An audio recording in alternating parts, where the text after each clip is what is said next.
কি মনা ভাই ভোটার আইডি কার্ড ঠিক করবা আইছেন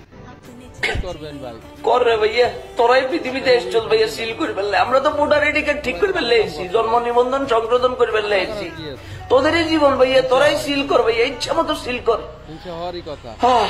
তুই তো মোবাইল ভাঙতে পারতেছস ভাইয়া আমি তো নিজেকে কিছু করতে পারতেছি না আমার লাগে একটা কাজ কর ভাইয়া আলাস্কাতে আমার লাগে একটা সিট বুকিং কর আরে ছোট ভাই তোর বয়স কত হইব রে ভাইয়া 16 17 18 19 দেখে যান 30 বছরের দামরা ওই বউ রে ভাইয়া এখন একটা বউ জুটাইতে পারি না এই জীবনে কোন লেভেলের ব্যর্থতা লই এখনো বাঁচিয়েছি রে ভাইয়া চিন্তা করি দেখলে ভাইয়া ভাঙিয়েলা ভাইয়া সব ভাঙিয়েলা হ্যাঁ আল্লাহর উঠালা এক খিসা মারা কপাল লই আইছি আমরা খিসা মারা এক কপাল ঠিক করে এলাম ঠিক হয় না আচ্ছা সবকিছু ক্লিয়ার করে এলাম আর ওরা কাম চালাই যাক নিজের মেশিন এটা যন্ত্রাংশটা জাদু করে জমা দেওয়া ছাড়ার কোনো উপায় নেই আর কোনো উপায় নেই